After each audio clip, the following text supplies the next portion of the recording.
What's up, everybody? Welcome to the Gung-Fu Super Bros podcast, the number one podcast for Kung Fu martial arts movies and pop culture.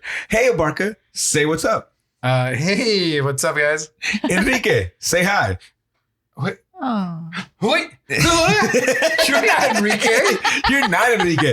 Super producer Stevens. Hi. And remember, my name is Ivan. We are rolling without Enrique today, but Abarca, you made a few calls. You pulled a few strings. I did. You know what? We needed someone as wise and as traveled as Enrique. So here we go. Someone that plays like Jedi mind tricks? Yes.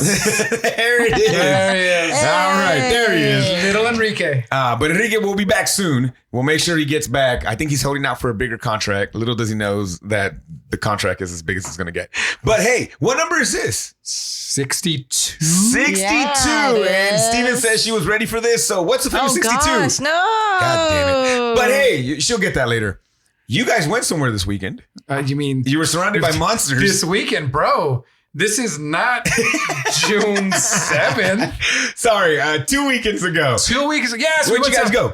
We went to Monsterpalooza in Pasadena, California. Pasadena. Monsterpalooza is a horror-themed convention. It kind of deals with a lot with the more makeup side and the creative side. In a couple of weeks, we're going to be going to Midsummer Scream, which is more of a haunt. Come on, it's a mixture of horror and Shakespeare. No, Yes. So, yes, really? to a degree because of the haunts. Oh, okay. That's their show, Yes. right? Oh, That's very their- cool. Yeah, so this is the show part. So Monsterpalooza, horror celebrities come in and you can take your pictures. This year we had the cast of Scream. Very we cool. had Kane Hodder, who is he's Jason. We had wow. Doug Bradley, who is Pinhead. Very cool. And guys, we had the greatest martial artist to ever live. Chuck Norris? No, even better. Uh-huh. Marc Dacascos. Hey! Yay, we saw him in person. Yeah, that was kind of cool. Word on the street is you guys wanted to approach him about the podcast, but then you remember that we shat on him. we shitted on him. We shitted on him for like 3 weeks in a row. Except though, I'll be honest. He almost made the top 5 hot dudes list. That's which is like, I heard almost, it's basically sexiest man alive from People and then your top 5 list. So, Yeah, that's so what- that's that's like in what the I'm order that it saying. is. Okay. And then, like we've said, he's a great fighter. Yeah. So- And we gave him mad props in the last movie, The Brotherhood of the Wolf, man. So, but I mean, that's super cool. So he was there and you said, and I honestly was like, for what? And what was the reason? Because I mean, I was thinking horror themed. Well, What was the thing? he was the crow for the television show. Mhm. He's the Iron Chef. You can go take a bite of anywhere. That's it. The secret ingredient is soy sauce. Could we ever do The Crow? Is there enough martial arts in The Crow to do that?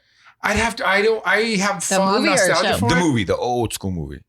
Um, It's Brandon Lee. It is. It'd be cool. maybe we. Look it. We've done Black Dynamite. How dare you? All right. Whoa. He throws that freaking ninja star, or what is it before he walks in the room? Nunchuck? What does he throw? I can't He's even like, remember. ha! I threw this before I Hey, came look. in. Yeah. We've done American Samurai.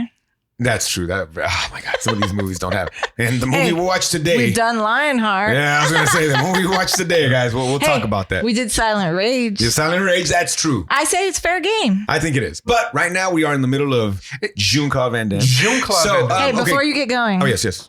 Enrique, I found a website for you in case you're not using this website. But number 62, Jim Langer. Yeah. Baltimore Colts own. I made that up. I don't know. What is it? I don't know what it is. Dolphins. Hey, Dolphins. I Where'd you picked the see right that? sport. If anything else. 1970s. Oh, my 1970s Miami Dolphins team that won Super Bowls 7 and 8. All right. Well, there you go. You learn something new every What do day. you mean, won the only Super Bowls for them? We're gonna hashtag that and see if we get him to follow us. Others of note, it says number 62, Guy McIntyre. that sounds super familiar. Why do I know? I don't know. It just says NFL, but Okay, very so cool. there you go. So what was the coolest thing you saw out there? You said there were some really cool things you got to actually play with and mess around with. What was that? So we stopped at the Stan Winston School. Stan Winston, if you don't know, was a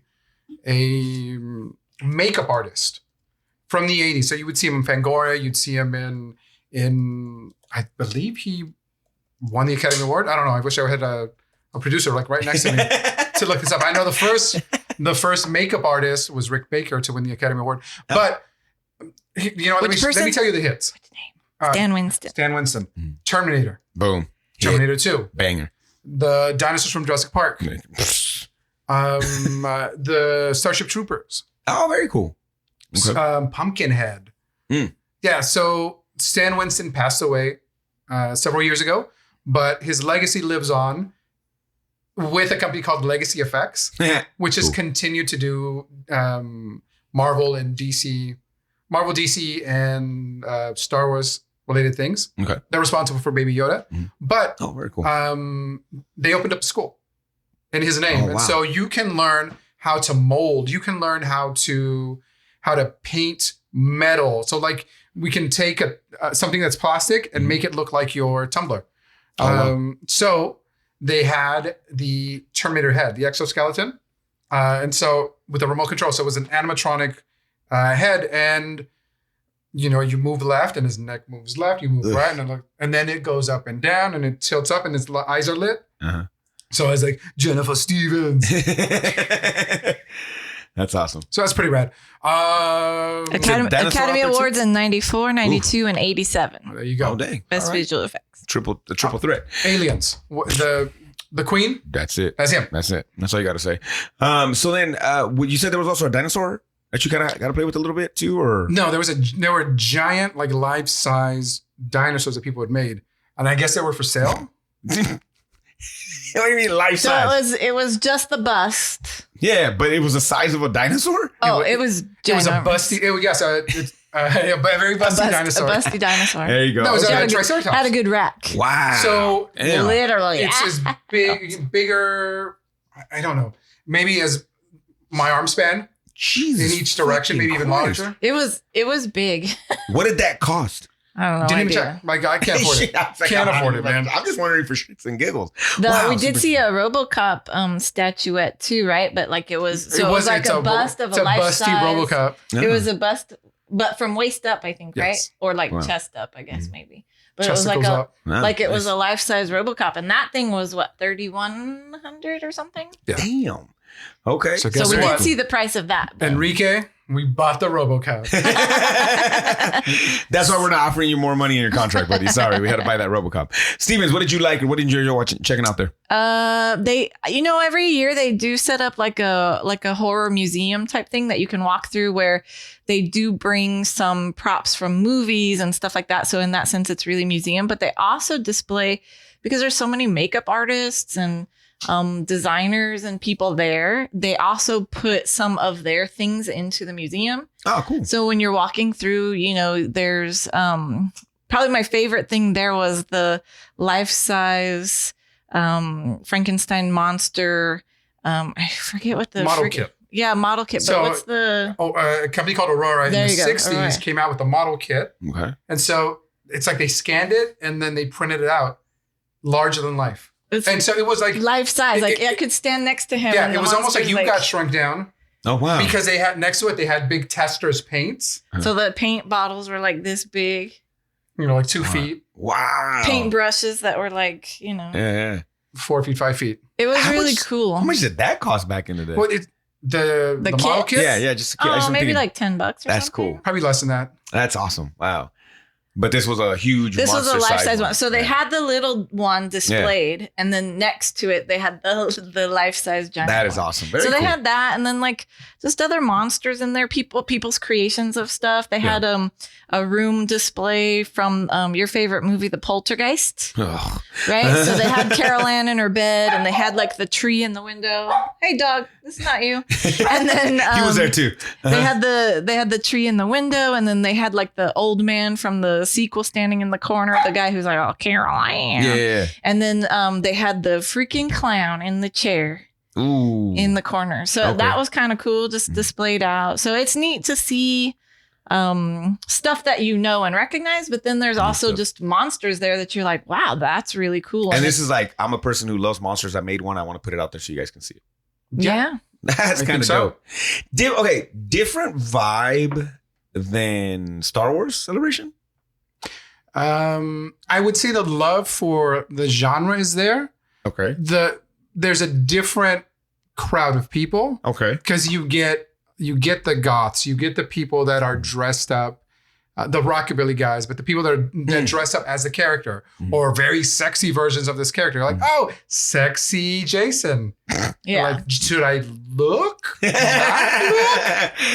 might be the last thing you look at, bro. Like, what a way to go. That's awesome. Okay. I think it's a con. Okay. So it's just those people.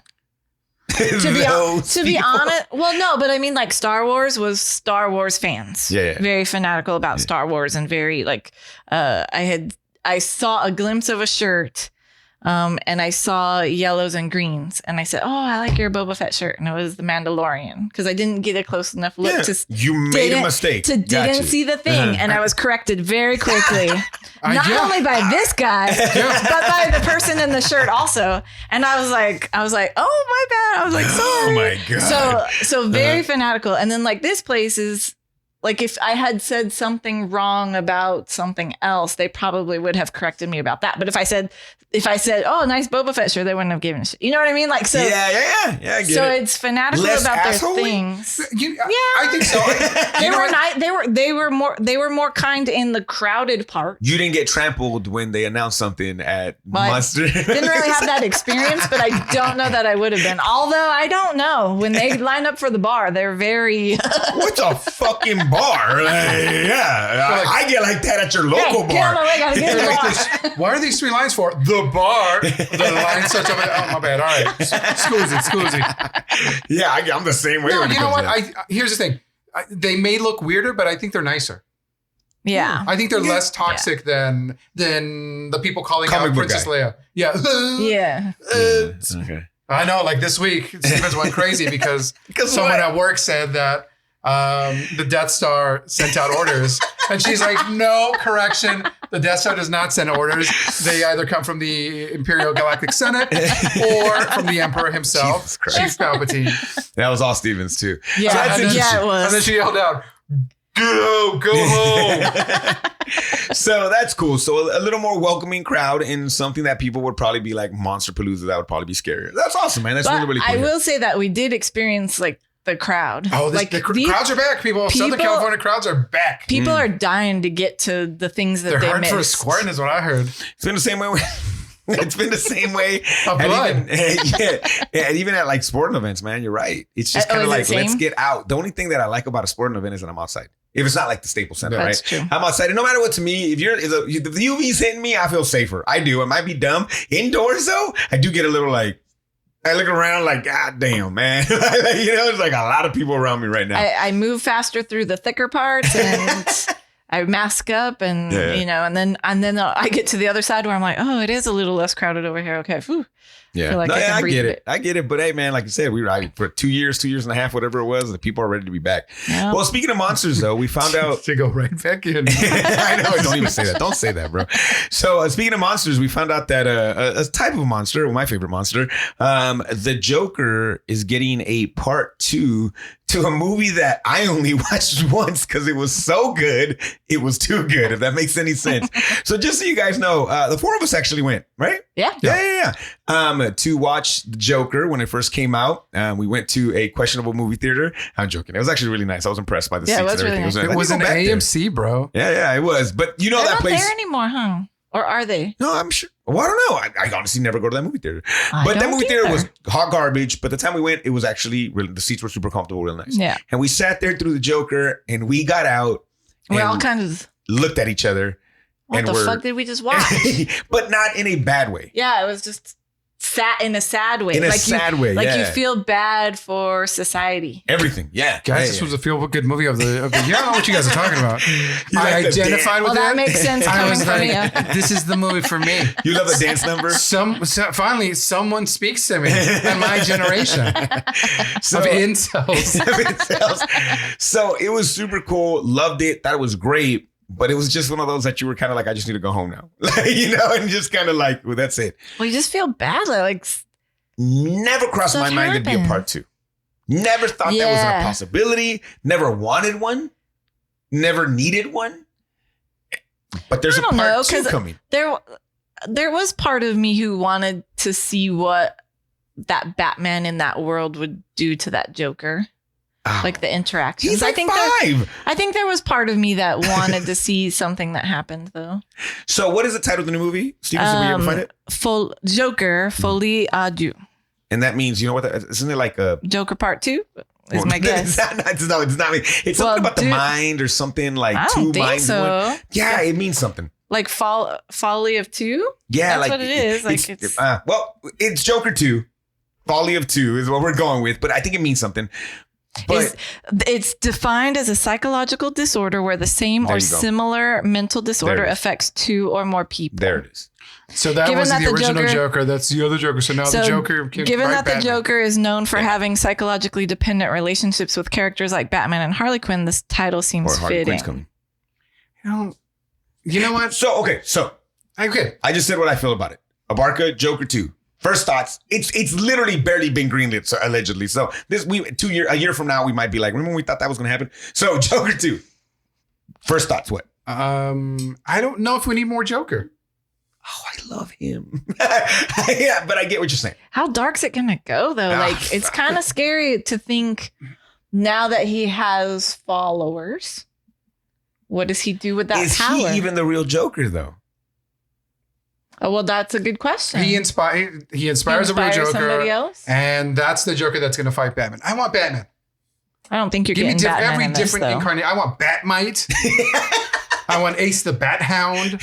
I want Terry McGinnis, the Batman Beyond. Okay. You want his dad as Batman? Yes, I want Thomas Wayne. Thomas Wayne as Batman? As Batman. Okay. Really? Yeah, look. As much as I said I don't want it, I'm gonna watch that damn thing when it drops. Unless I know I am. But I don't know, I'm a little worried. Because I really did, again, I only watched it once, but it's such a good movie. I will tell people, watch it. I will make sure you're in the mood, as Enrique always says, be sure you're in the mood. Yeah. Because if not, it's not going in expecting something fun and feel good. But it's a great movie. And I don't know. I'm just interested. Yeah, like where does this go? So they were talking about.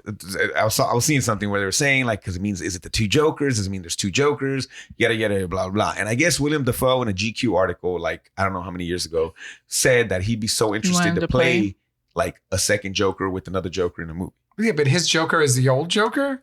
That's what. Although in Spider-Man No Way Home, I mean he brought it. He brought that performance, but.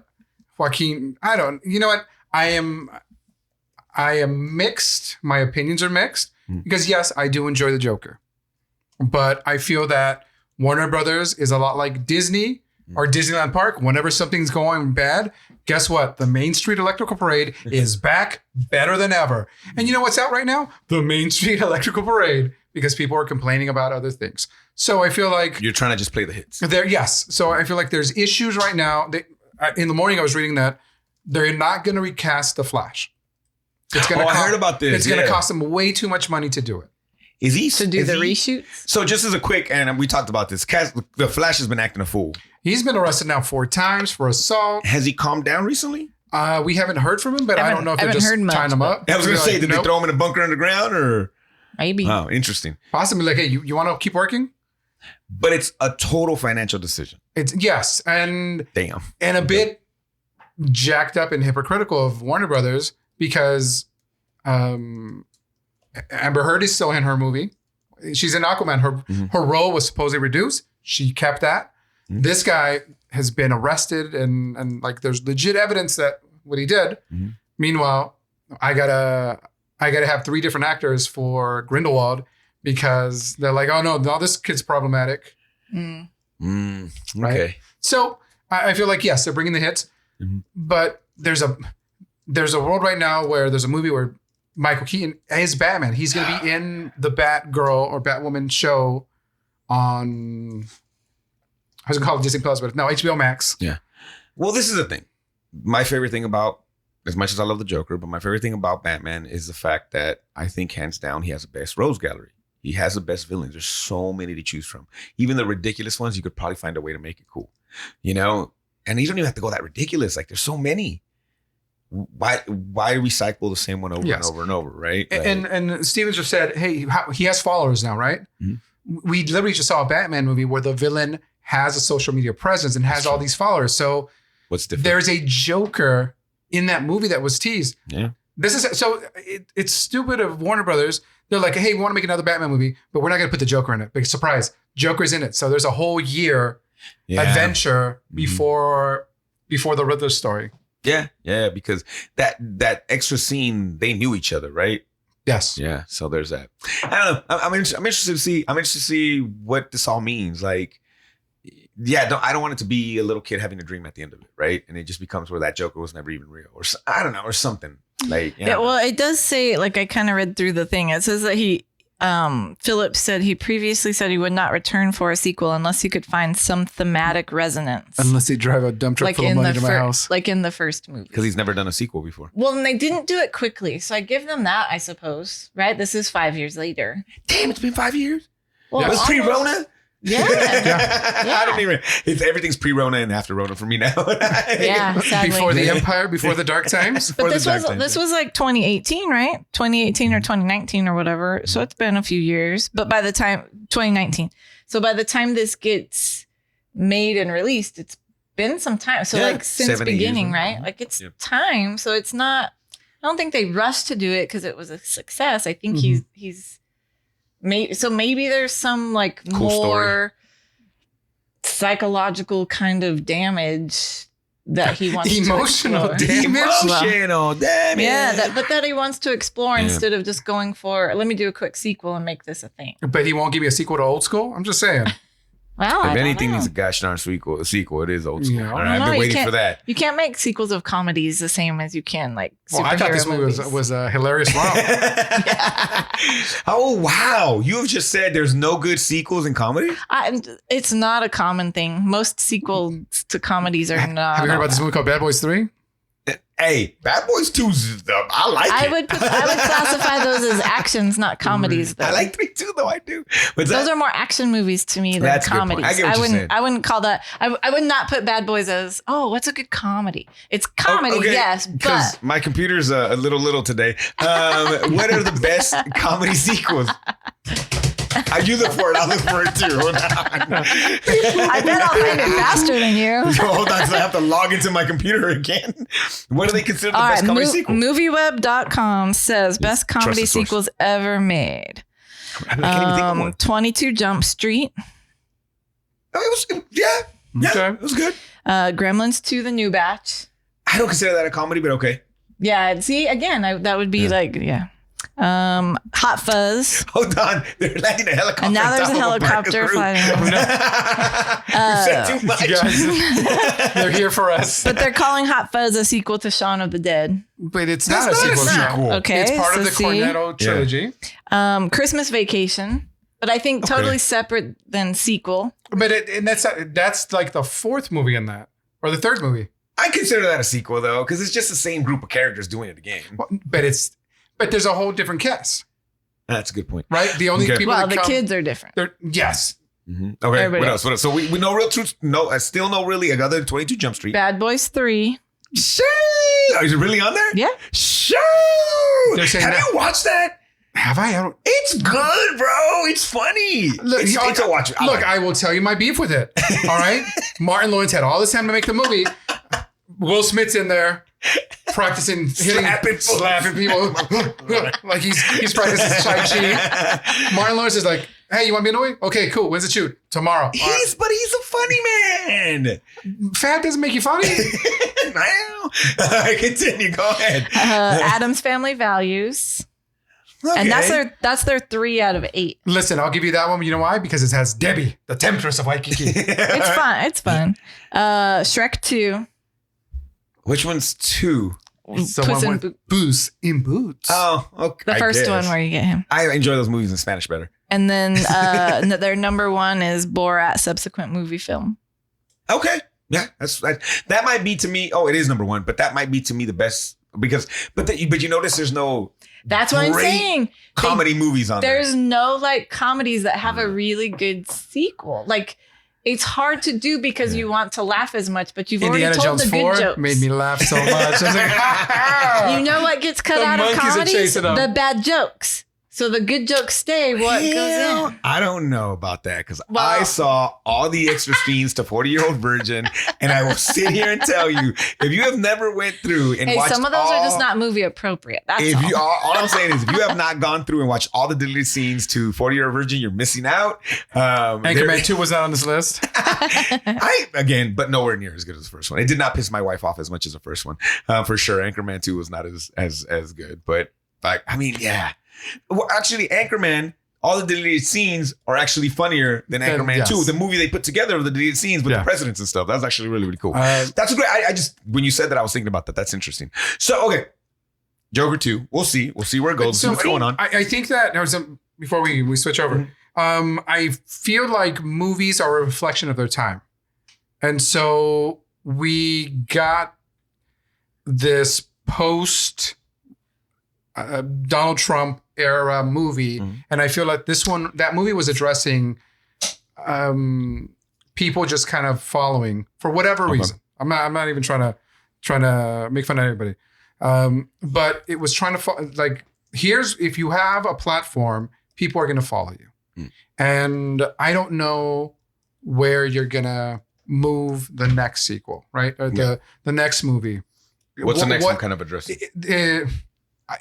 To me, it's going to address how much violence we put up with in our real lives. I mean, that might be an interesting take. On Could be these that, movies. or suicide numbers have gone up, depression and anxiety. Like maybe it's an exploration or exploitation of that. So, but the sad thing is that there is no hero in that movie to give us hope. The Batman at the end changes his mindset. You know, he's like, "Who are you? I'm vengeance." And he's like, "Oh shit, me dressing up as a 6-foot bat is fucking people up in Gotham City, right?" What do we see? And so if we kind of tease, there is going to be a Batman in this world, right? And he has to grow up in this world that the Joker created, and that Gothamites let happen. But I think to me it seems like the Batman is the sequel. It's here's what people will put up with, and people like the corrupt politicians and it being in the same club with the Penguin's minions. Right? It's like, oh, you thought those were your heroes? Well, they're not, because they're as crooked as Oswald Cobblepot. But maybe Oswald Cobblepot is the better person in this because he doesn't lie to you who he is, right? He is who he is. He is who he is. Carmine Falcone is who he is. So without other supporting characters, without more of the cast, I don't know where you can take the Joker. I'm interested in, like you said, we'll probably go see it, and we'll give you our reviews. It might be the greatest movie of all time. Maybe a great sequel. We'll see. Maybe. We went through our list of sequels before, but maybe this will be the great sequels. That'll be interesting. Okay, so that was something that just popped up, and I was like, yo, that was amazing. As you could tell by all of our devices and everything we have here in front of us, Apple it dropped some, like, they're like redoing everything this fall, it seems like. You got new interface for the phone, new interface for the watch, new interface for the iPad, a lot of little things here and there. The one that I thought was like the coolest thing, and I don't know if you heard of this one, and I'll try to explain it as best as I can, but they're going to sell a adapter you can just put on top of your camera, and it will read your camera, the back cameras, as the camera for the computer. Because they know that they can't really put that good of a camera in the screen, so they're just going to make it to where your phone becomes a camera for your computer. So if you're streaming or whatever, you can do that. What I thought was kind of crazy, though, is that you put it at the slant that it is, and the camera is so good that you can do something where maybe you're doing a drawing tutorial and the camera picks it up. Down on the desk? And the guy's like, I don't know how far it is, but he goes, I'm going to play with it for sure. But the way they made it seem is kind of like the guy pushes it back, his camera's just on him, but then it can also be the camera that, like, hey, look, shade here or do whatever, because of the wide angle lens that it has in the back of it. So I thought that was kind of cool. That technology is going to be super awesome for the next pandemic. They're preparing for the pandemic. Don't say that. Don't say that, bro. Again, what, as humans, how much are we going to put up with and live with? Yeah. But all of that. So Apple has this thing where they don't overtly say, hey, man, we like your technology and we're going to buy it. Exactly. They just kind of take it. They wait for people to make cool stuff and then they wrap it in a cool design. Yes. And then we love it. And I think Enrique said that one time we were talking about it. Like they just figure out a tweak to do it right. Like a tweak to just make it that much better where you're like, yeah, because kind of cool, man. Legit, all of that stuff is available. When I was teaching from home here, in the studio, I had OBS and I'm running multiple cameras in there. Okay. And so I had a down shooter and it was connected through HDMI. So the convenient part is that I don't have to have extra things. There is an app and a little dongle that you can hook up to your Mac and now PCs as well, where you can use your iPad as a second screen and also as a tablet. So you can draw here if you're in Photoshop or you're doing video editing, whatever. And then they, in their last update, said, hey, now you can extend your screen to an iPad. Oh, wow. And now you can extend your screen to a phone, to your iPad, and I can literally drag with my mouse and go from this window into the other devices. Yeah. So it's cool that now this is going to happen. But then that makes me think, are we then not going to have cameras on our future I don't know. laptops? Maybe they're getting us ready for that. You're right. Because I think no matter what, the phone's going to have a better camera every time. Right. So, I mean, I wonder if that is if they're one less thing to make it even lighter, skinnier, whatever they decide to do. New MacBook Pros, they got the M2 chip coming. So the M2 chip, it's like anything I fucking buy, I swear to God, I just got a fucking MacBook Air, and they're like, "Oh, did you get that with the M1 chip?" I know, that's bitch? why you always wait as long as you can. That's why I still got a 10. I'm gonna wait till the 15 because that's gonna be no new phone in the fall. That's why the new iOS is coming out. That's what they're saying. So the 14, I'm gonna get the 14. 14, right? Yeah. Cool little things that really popped out to me. One of them was like, you know how you can now look at a picture and touch the text and do all that stuff and like numbers and translate all that. Now you can do that on video too. So if you record something and there's something you want to pull, now you can make stickers straight from a picture. So if you take a picture of a dog and then you want to make that into a sticker and text somebody, you can do that. You can edit text. You can unsend text. So all those drunk people that send those things in the middle of the night and you hope they haven't seen it, you might be able to fix that. You might actually be able to send that Finally. back. You're like, oh, get rid of these dick pics. You're like, get rid of these dick pics. You might actually be able to bring that back. It was just a lot of things like that. Oh, things that Android people are going to be like, we've fucking been able to do that for years. You can actually personalize your home screen a lot more now. Change colors, fonts, widgets on there. Sports apps kill me. Like my baseball app will have 13 things that have happened since the last time I opened my phone. Now it'll be just one that keeps refreshing it with the new stuff. So it won't be, all your messages will be at the bottom. So they won't cover your screen anymore. It's a lot more, again, people that have used Android have been able to do this forever. But for Apple people, it's like, cool, because you can actually put a little more flavor on your home screen compared to what you've been able to do before. So little things like that. I mean, cool. If that floats your boat, If that brings awesome. more people in. Yeah. I don't care. I like the way they have it. So As long as I can put a picture on the front. That's what you want. And that's what I have on mine too, is a picture. And they're like operating, letting you do like even the pictures. You can make it grayscale. You can make colors pop out. Like you can do all that stuff right off of the phone. So it looks like they're giving you a lot more to kind of work with. A new iPad, of course, with the M2 chip, which I was like, motherfuckers. it was all that stuff. But new Ventura, I think is a new. There's a new OS. OS, yes. So eventually what I see them doing is that the iPad and the MacBook are going to be one thing.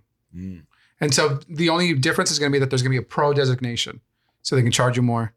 But like, listen, the only thing I really want is a MacBook that has a touchscreen or that I can use the stylus on. And that might be when they bring the MacBook and the iPad together. Yeah, because there's no more drives in this. Yeah. They brought back ports, but I kind of wish the iPad had more ports if you're going to do a pro device. Make it, if you're going to get the Pro, make that the thing. Yeah. Interesting. But yeah, again, they find ways for me to like want to have to buy the new thing or whatever. I won't for years, but I mean. Apple, I'm tired of dongles, man. Figure it out. Yeah. Figure it out. Yeah. We couldn't record because we were looking for a stupid dongle. But like, and look, their stuff works because my first MacBook Air, we were thinking about it was like younger. It was older than my son. So I bought a new one. So I didn't go out with the 13 different versions. And that's the thing. Mine was 12 years old. Say what you will, these Macs last, man. And look, you know what? You can call us fanboys. I've been an Apple fanboy since I was a child. Like I wanted a Macintosh. Oh, yeah. And it was until I got to high school that we had Mac Classics, and then they switched over to the PowerPC. Yeah. And then at some point, our school had one of the first Apple digital cameras. And it was giant. I remember that. It was giant. It was almost like Luke Skywalker's binoculars. That's how big this thing was. That's awesome. And you know what? I guarantee you that they went to recycling, and I just wish I would have been able to grab it. I would have kept mine. Yeah. No, yeah. So last time we talked, we mentioned something about human races. Sounds weird. But I'm going to save that story because Enrique was intrigued by this. So we'll make sure we will talk about that next week. So Enrique, when you come back and you're ready to rock and roll, we will talk about my chance to make 10 G's on one race in human races. That was surrounded by horse races, cockfights, and a whole lot of other shit that I shouldn't have been around. So with that being said, though, speaking of animals, we watched Lionheart. Speaking of fighting animals. Oh, yeah, fighting animals. There you go. We watched Lionheart, one of June-Claude Van Damme. That's right. Will there be a two? Who the fuck knows? We'll be back after this break.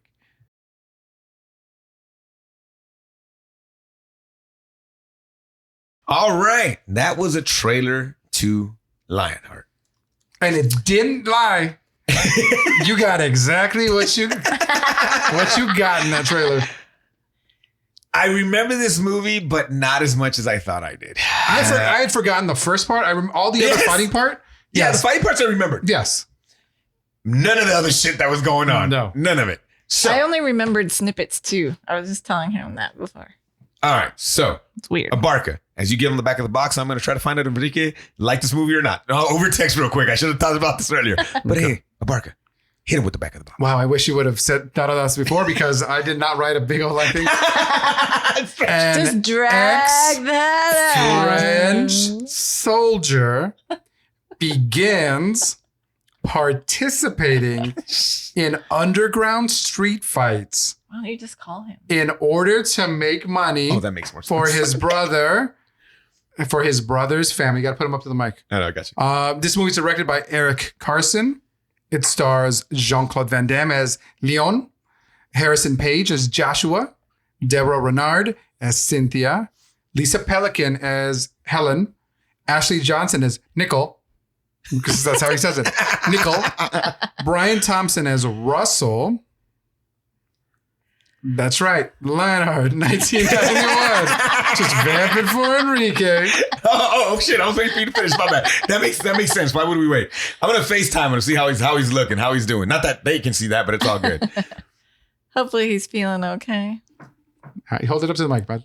Oh yeah, I'm gonna have to do that. Huh? My bad. Yeah. Okay. Well, then he's just gonna see my forehead. So I'll tell him this right now. Tell him put his earbuds in. That is wow, dead air, guys. Yeah, there, guys. Maybe Master Yoda can talk to us. Force and its wisdom are all around us. Ask your will, a yes or no. All right, we'll see if he calls us back. We'll see if he calls us back.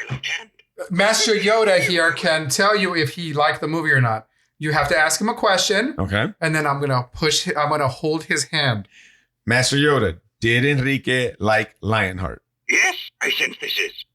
Wow. Wow. There you go. That was right on. All right. Master Yoda. Let me put my computer back. Okay, so I can't find the off button, so Master Yoda might drop in with some other a little knowledge. Okay. All right. Lionheart. I'm realizing something about Jean-Claude Van Damme movies that as a little kid I really didn't pick up on, and now I am totally picking up on. Is first off, he's got mad ass. Second, Monsieur Ding Dong. second, He does look good in jeans. his fighting is very slow. Yeah. It is very slow. It's almost like it's very rehearsed. And there's not the same kind of dance that you would see in a Shaw Brothers movie where we know it's rehearsed, but it's more of a dance. Yes. And there's an elegance of that dance. There's a flow. There's a flow. No flow in this. Very choppy. And I know that he is a star and they make it a point to make him look good. And everything is around him. Like who he kicks is fucking irrelevant. it's his leg up in the air is what we need to see. Mhm. Right. And I get that. He was a moneymaker. He was. There's a reason why we could do probably 4, 5, 6 years of Jean-Claude Van Damme or June-Claude Van Damme's, because he has so many movies. Even when he wasn't making movies, he was making movies. That's the thing, right? I get that. But the fight scenes don't hold up. I don't know if we're ever going to watch a movie with Jean-Claude Van Damme in it that tells me, or that makes me think, that's one of the best fight scenes we've ever seen. Hold that thought. Our man is calling from the grave. All right, I'm at to hold him up. Tell him to put on his headphones. Nah, I got you. Join, bro. You got to answer. What up, man? We need you to put in your headphones. Before you talk at all. Before you talk, bro. Damn it, you talk. God damn it. One job, bro. So as you're putting in your headphones, I will start what I'm saying, Enrique, and maybe you can agree with this or not agree with this. My thing, shut the hell up. God damn it, not you. He's talking to him. Oh, That's my fine. bad. Little Enrique. Little Enrique, aka Yoda, was talking while you were talking too. It was kind of weird. But my statement that I made was that I don't think we're ever going to watch a Jean-Claude Van Damme movie where I'm going to say this is one of the best fight scenes we've ever seen.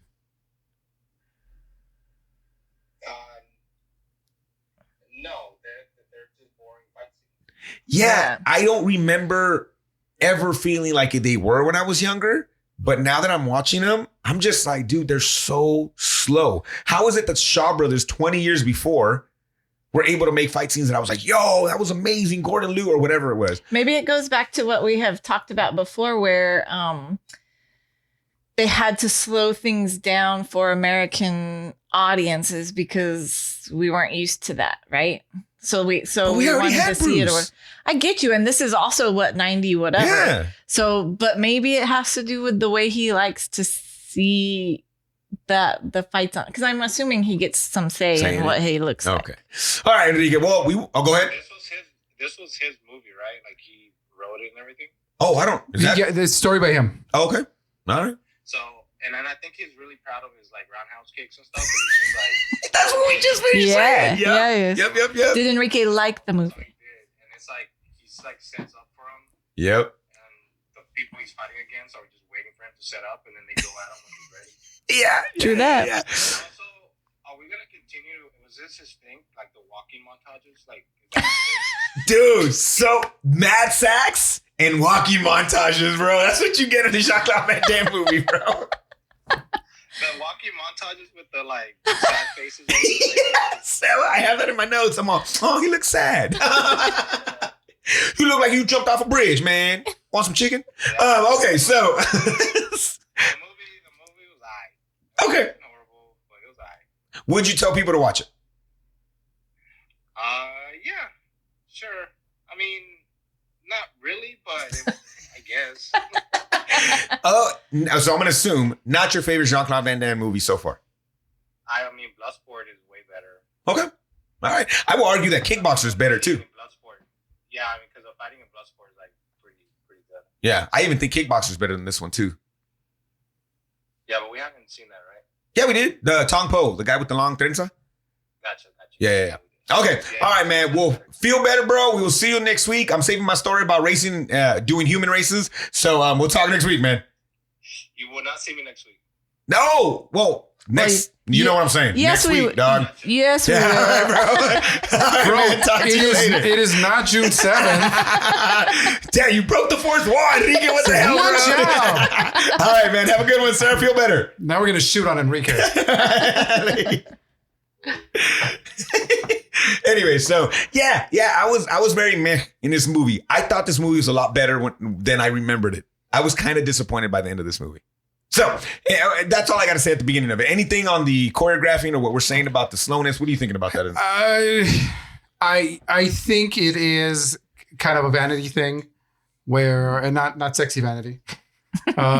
Just a vanity. Not my vanity. Not your vanity. It's like, hey, it almost is like if you pause his fight, it would be a cool scene, a cool picture. But there's something in saying that he doesn't go from cool picture to cool picture. Like that's what's missing in this. there's something about a man fighting a tight pair of Jordan jeans that just gets Steven. I don't know. But guys, if your movie starts with a grainy logo or a foreign producer, it's probably going to be fire. And then it's going to be, it's mad sax. There was so much sax in this movie. Sax machine. I know I do a really bad job of pronouncing words, guys, but not sex. Mad sax in this movie, dude. Like, goddamn, took me back to 8th grade band. And one mad sack. Yeah, that's true. So we started this movie. A drug deal goes. Okay, what the fuck happens to the brother? I'm really confused. He had the money, but the drug dealer sold him sugar. Yes. Well, first of all, he's still on his knees on the ground, surrounded by people, and he doesn't hear people get out of a van. Why did he go down on his knee? Because he wanted to smoke the crack. Because he wanted some crack. He was a little light. Oh, got he needed you. to snort it. No. He didn't have enough money. You gotta do some stuff for some crack sometimes. Like, he gave him enough money. Man, he just. If anything, what was that? That was oh my God, what was that? Menace Society, man. I'll suck your dick for a cheeseburger. It was basically that, wasn't it? No. Then why the fuck did he bend down? So he could snort. He opened, because that's when he went to open the bags. And you're that much of a fucking crack addict that you can't wait to get back to your apartment? Then. That's when he was testing product and then the other guys are all lining up around him and he has no idea that's happening. And I was like, bro. So they killed him because they sold They were selling sugar. $20 worth of crack and they killed him for it. Yeah, bro. These, you know what? LA gangs don't go easy. They go hard. I guess. You don't mess with los locos. And they burned the shit out of him. Oh man, that was bad. Oh my God. Did George Lucas steal this for episode 3? Because the drug dealer was up high. He had the high ground. And then Jean-Claude Van Damme's brother was like, you underestimate my power of crackitude. So then he dies, obviously. I don't know what the fuck's happening. He didn't die. He was in the hospital. Okay. Are you just skipping to the part where he dies? No, I'm not. I'm sorry. Oh, okay. You're right. I fucking forgot that major point where he doesn't die right away, right? He's holding on. He's waiting for somebody. Lyon. Who's that somebody? It's Lyon. Wait, do that again, Steven. Who was that somebody? Lyon. God damn, Steven. I'm back in the fucking movie. Yes, he's waiting for Legionnaire, Lyon. And we get to meet this guy. What the fuck is the Legionnaire? Okay. So I'm trying to piece this movie together. Okay. And here's what I think happened. All right. Jean-Claude Van Damme and his brother were running drugs. He got caught, and it was like one of those scared straight things where like, hey, you're either going to go to prison or you join the army. And he joined the Legionnaires. But no. Because Jean-Claude Van Damme's never going to be a bad guy at this point. He's too much of the star. He took the fall for his brother. Right? Because that's what the sister's like.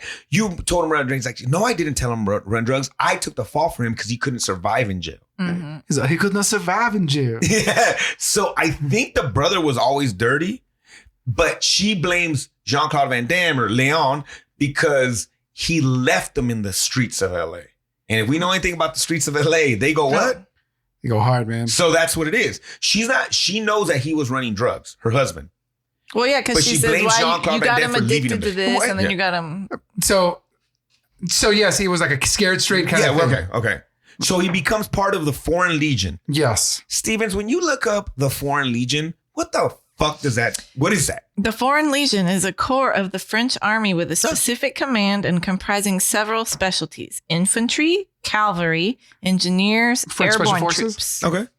And it says anyone can join the French Foreign Legion. They accept recruits from all over the world. What the fuck are we doing here, guys? Let's go. Let's fucking suit up, dog. I think they're liberating. They're trying to liberate Ukraine. Oh, never mind. We'll stay here, guys. We'll keep doing this podcast. We need to do it next week. So next week. So he's a part of the Foreign Legion. They're obviously dicks because they won't let him talk to his sister. They're German CO. He's like, I'm tired of this Scheiße. Well, nobody, we just found out anybody can be there, which is kind of weird. I would have never thought of that. So they're dicks. They don't let him talk to his family. he has 6 months left in the Legion before he can leave. So they put him in a hot box, basically. They put him to work or something. But on the way, like to putting him in this box, he escapes. Yes. And what's interesting is, okay. Before that, they find out the only way he can escape, obviously, he goes to the docks. We get Jean-Claude Van Damme's version of Lawrence of Arabia, where he's in the desert walking. And I'm just like, what the fuck, bro? There's another walking montage for you right there, Enrique. You called it. Did he have the shirt on his head? Oh, fuck yeah, he did, didn't he? I think so. He had something like was I was over trying there. to think, did I imagine that? Or is that you're probably something right. happened? He escapes into the desert, but he gets to the docks. They say, get to the docks by tomorrow. Make sure he doesn't leave. So then we get the montage, and then they're there tomorrow. So he walked in the desert for a day. I'm not trying to be a fucking asshole. I think we can walk in the desert for a day if it was that far to get to the docks. They were like, he's not going to survive. And he had enough time to walk to the docks and get a job shoveling coal on a boat. Yeah, he did. In one afternoon evening, because it was at least noon by the time you guys escaped. Get back down. Listen, I heard that you can go to any dock and you can get a job, and they're like, Okay, but when he's walking through the desert and then all of a sudden there's ocean and then there's like the docks they're talking about. And I'm like, where the hell are these docks? He's at the ocean. I'm like, how much farther does he have to walk? And then he's shoveling coal into the they thing. went pan and it was to the right. No, Or- I missed it. Was this an oasis? All a dream in his head. This is a Jacob's Ladder Oh, This is situation. a see? Jacob's Ladder situation. See? Lionheart is all in his fucking head. Yeah. Because he's Never happened. the wogs, whatever that was. So then he's shoveling in a boat. They're finding him. Look that up. Where's that? What? Wogs? Yeah, like I felt like there was a derogatory term for probably some person of color. What do you Yeah. think vlogs? So then W. he gets a job in a day. And then the Foreign Legion or the French government goes they get fucking mad if you leave the Legion. Oh, no. They were so angry. No, the German guy was angry. The other guy's like, listen, if he goes to Los Angeles and they're not sprinkling crack on people or having riots in 2 years, c'est la merde, I don't care. but the German guy's pissed. He was like, not on my watch. And he goes for it. He does it. Did you find out the definition of that word? Yeah, it's chiefly a British term and it is very offensive. See, sorry for it's- my saying it, man. Yeah, it's used as an insulting and contemptuous term for dark-skinned foreigner, Of course. Damn, Mark. especially for one from the Middle East or the Far East. So Yep. I don't even remember hearing that word, so it's funny that stuck out. No, because he says it twice. He's like, it's at any moment you're over here not shoveling dirt Coal or whatever. or Yeah. like moving that rock from this way to that way, because they're like those people can break out at any moment. And I'm like, all right. Yeah. It's And interesting. then when he goes in the desert, he's like, you know what? He would die in the desert, or those person of color will get them. Okay. So then, Expletive deleted. so they get on this boat. He gets away. He gets the captain is pissed off because he's not shoveling coal or whatever he's doing. And then they How much get. coal does this thing need? Boy, it's a big ass boat. They guess so. showed you the boat. It's a big ass boat. I think he's moving the Titanic across the Yeah, ocean. that's what he's doing. Single-handedly. When was this boat? It's a steam engine like back in the days. Humphrey Bogart was running. No, Mickey was fucking driving this boat. It was Steamboat Willie and shit. That's how old this motherfucking boat was.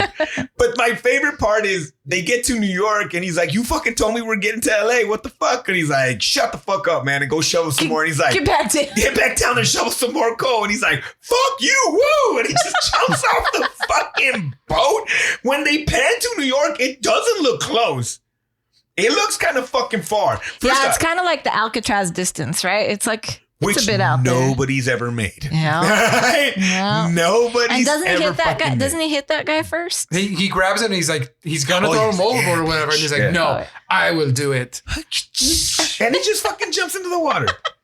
And A then perfect dive, Geronimo! fully clothed, and Splash. then he gets out of the water and is walking around New York, dry as a bone. Listen, no one. And I heard in New York, no one gives a shit if you're. They're like, hey, what's that? Hey, we don't do that here, all right?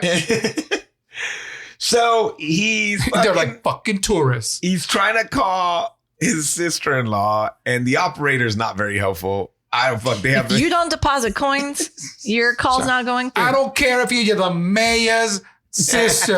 All right. $230, which is a very expensive phone call in 1991. It is. It really is. Yeah, cross country. You know what that was? That was $500,000. Yeah, in our time. In our time. With inflation, $500,000. So he is walking around deflated because he can't fuck. He just swam fucking miles, and then he also couldn't call his sister or sister-in-law because he doesn't have $2.30. But he stumbles across a street fight. Two gentlemen are street fighting. But before that, go ahead. he sees the poverty, he sees the homelessness. Oh yeah, and he's like, America. You're like, all right, bro. You know where your movie's gonna be sold, right? America. So then he goes into. He watches this fight. Two guys are fighting. One guy does not want to be there. He gets his ass kicked, and then he's like, "Who's the next fighter? Who's the next fighter?" And he needs money. He sees that money's getting exchanged. He's like, "Fuck it, I'll fight." So then he steps up, and then out of nowhere comes like the biggest badass that neighborhood has to offer. He just comes out the back, and this guy kicks the shit out of him. And again, his name is Leon, but his promoter, which his name is Joshua, is like, "Leon, Lion, the king of the jungle," like right away. And I'm like, he's this a good promoter, right? Hell yeah, he is. He's a good fucking promoter. And he wins a fight. And this is when this fight started happening, I was like, oh shit. Is this the one where he just hits the dude in the crotch? That's the first fight for the lady. This is just his first street fight. Okay. But right away I was like, it's gonna be a lot of roundhouses. It's gonna be a lot of kicks. It's gonna be a lot of him in the frame. Was there any splits though? No splits in this movie. No splits. Interesting, you're right. No splits. Huh. I wonder if that hit the editing room floor at some point. Like, he didn't even know. He was probably pissed. Maybe. Or maybe they How don't dare you take my splits out? Maybe everybody knows me. I'm Jean-Claude Van Damme. They don't see a need for them in street fighting. Nah, maybe that's what it is. Did they find a need for him in Street Fighter though? Maybe. Yeah, he does. God damn it. Okay. Joshua's my favorite character of this whole fucking movie. Joshua dressed up as a guy that works at the bank with the gold tooth. Fucking magic. Okay. I love him throughout the whole movie. I have multiple lines of what he said. One of my favorites was, "What do you do with your hand in my fucking pocket?" When he's trying to take his money or whatever. I'm just like, what the fuck? Awesome. I'm already bummed out about the fighting. I'm like, fuck, I remember this movie more and more now. Right. So I'm like, God damn it. You're right. Because I kept talking about this elbow shot. If you take a picture of him hitting him with that elbow, our boy falling into the water. It's awesome. Fucking awesome. Still. That fight sucked. It wasn't that good of a fucking fight. None of these fights were good. How dare you? They were wearing singlets. Yeah, they were matching singlets too. I was like, twinsies. All right, so we get to that fight. Oh my God, this fucking next scene is incredible. So then Joshua takes him to a lady. They have lunch together. He makes him pay for lunch and this whole fucking little ha moment. Oh, he's like, "Oh, you're picking this up. Yeah, thank you." Thanks. And then he's like, "Man, let me take you somewhere." So then they go to this very big building and he's like, "I need to see the lady." And the guy's like, "Who the fuck?" And the guy who like obviously wants to fuck his boss, but the boss doesn't like him like that. And he hates every guy that's around him. Which is that guy from other movies? I feel like I've seen him a lot, He's like always a bad guy. He's always bad. Okay, He's Krychek in the X-Files. Okay. So then we get to this parking lot fight where we meet. What the fuck was her name? Her name is Cynthia. We don't find out her name is Cynthia until the very end. Thank you. We meet. Oh yeah, when they need her to pay for the bit or whatever. That's when we find out her name. So we meet Cynthia, who gave me mad Rocky IV Drago's wife vibes. Brigitte Nielsen. Yes. Yep. Gave me really like the haircut and the way she kind of just acted. I was like, oh, you're Rocky IV. That's who you are right here. But she's like the bad promoter in this movie, I guess. She does kind of want to help him at one point. She's not a I wouldn't call her a promoter though. She's like the ring leader of everything. Rich. Exploiting the poor man, the foreigner. Yeah, really. Yeah. We got that movie ahead of its time, bro. She's the one who snobs up to other people, right? And it's like getting money from them or whatever. So we have this underground street fight with nothing but big money players. And there's two gentlemen fighting. You know what they had? Cash Money Millionaires. They did. One guy hits the other guy, makes him bleed, Okay, this is fucking scene is so great. The blood splatters on a girl. She instantly comes because she goes, when the blood hits her. And then she locks eyes with Jean-Claude Van Damme. Blood. Yes. Locks eyes with Jean-Claude Van Damme, wipes the blood from her titty, and then sucks on it. Yeah. She instantly has HIV. Yeah, no, this is 1991. This is 1991. You guys understand that O'Bark and I went to school in the knee deep in the scare of fucking HIV/AIDS, guys. These health kids have it easy. This is how bad it was. Did I ever talk about the buttons on the chair, the stickers? Did I ever talk about this? No. So this is how fucked up the 90s were when they were teaching us HIV, guys. We would have a special lady come out to our class, and in this class it was fucking homegirl with the butter. You know who? She just retired like 2 years ago. She was our fucking biology teacher, health teacher. And the special AIDS person is there, and they would put stickers on everybody on the bottom of everybody's chair. And then she was like, at the end of it, after giving us all these fucking terrifying facts of how we were all gonna get fucking HIV/AIDS and die from it, like it wasn't how, it was scary. It was when. Yeah. That's how they fucking presented it to you. Yeah. Everything you fucking did was gonna give you the HIV. She's like, look under your chair, and you would get up and look under your chair, and it's like, who has a red dot? And the one kid would be like, I have the red dot under my chair. And they're like, he has AIDS. And we were like, what the fuck? No.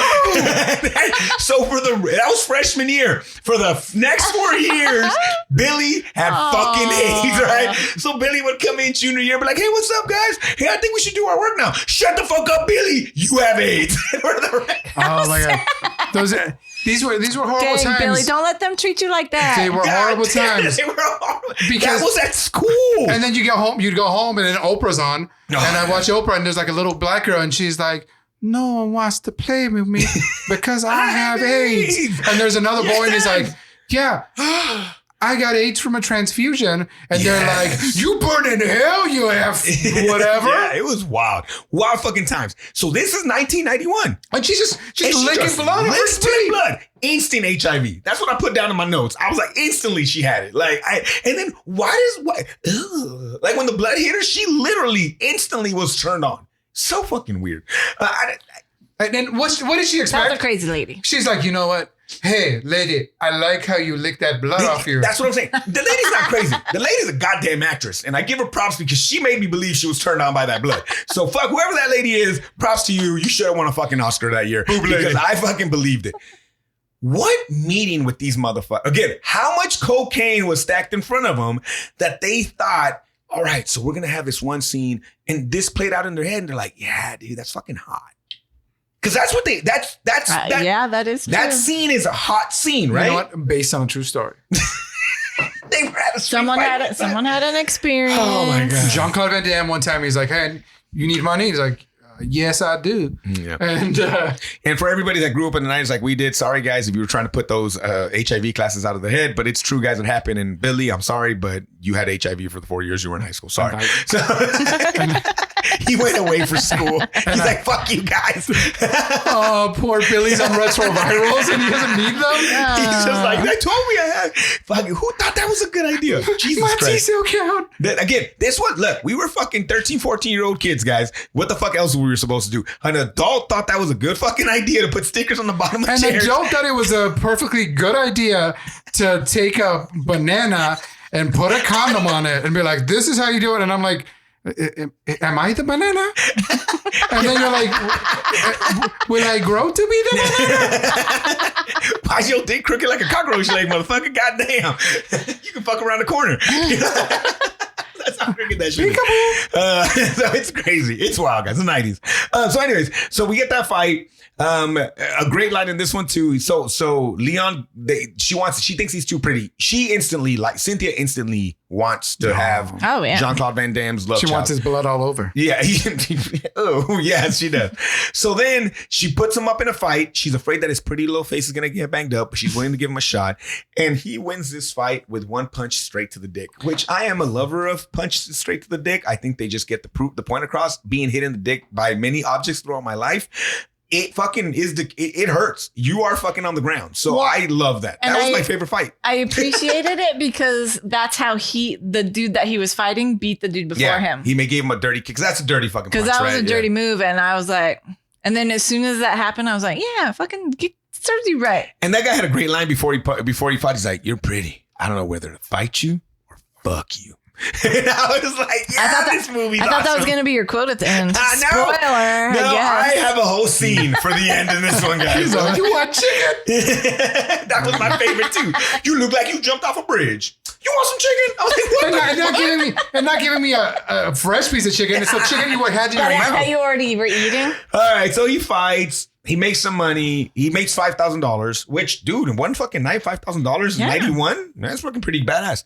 But he doesn't want to fight anymore. Well, these people have money, that's why. He doesn't want to fight anymore. He's fucking done with it. He's going to go see his sister-in-law in LA because this all happened in New York. He's going to go to fucking LA. She even says, hey, we have a circuit in Los Angeles. We can fucking get you hooked up over there. Yeah, but here, my beef is like $5,000 doesn't get you like more clothes. He literally left. He's just trying to get He to left LA. Tunisia or whatever, Morocco, and Look, man, he's trying to save all his money for his sister-in-law because he knows that she has medical yeah. bills. You know what? You get a shower. You probably stinks. Oh, he fucking stinks. Oh, wearing those But he has that the man sea musk clothes. because, again, she was turned on. That desert musk, man. Yeah, desert musk. That trip took you a week or 2 weeks to get from No, he did it. It took 8 hours to get from Africa to New York. yeah, like whatever it is. How long was he in New York, do you think, before he day. gets to LA? A fucking day. He fought in the morning. He fought in the night. He was in there for a day. And then they're out. He's instantly to out in the LA. Greyhound. And so what kind of promoter guy meets this guy just off the ocean? He's like, you know He knew what? the Okay. talent. Okay. You made me I see some what you're money. saying. I see what Listen, you're saying. Donkey Let's knew go the to talent. LA. No. So, new movie out on Netflix, guys. Check it out. I'm only halfway through it. I'm fucking loving it. I like Adam Sandler's series sometimes. And he has that movie, shit, I'm drawing a complete blank on it, but it's a basketball one where he's a guy who goes around. He's a scout. Is that The Hustler, what was it? Hustle. It's called Hustle. Hustle. Which, hey, dude, have you guys ever see the frantic one? Uncut Gems? Did you guys ever see Uncut Gems? Oh, not yet. Guys, that shit makes you feel like you're like this for an hour and a half. It is so fucking good. I can't believe he didn't get a fucking award for that. He's amazing in that movie. But it's just like you feel like you're fucking gripping on the fucking chair for an hour and a half. Great, or 2 hours, whatever it is. But anyways, point. Hustle. Yes, basketball movie. And in the movie, he meets this guy and he puts all his money on him. He's like, this is a guy that I'm going to fucking get on the he's so good. So maybe in this world, Joshua being an ex-fighter sees him and he's like, he's got the goods. He's going to make me some money. Yeah. What's the funny one where Brandon Fraser's a pitcher?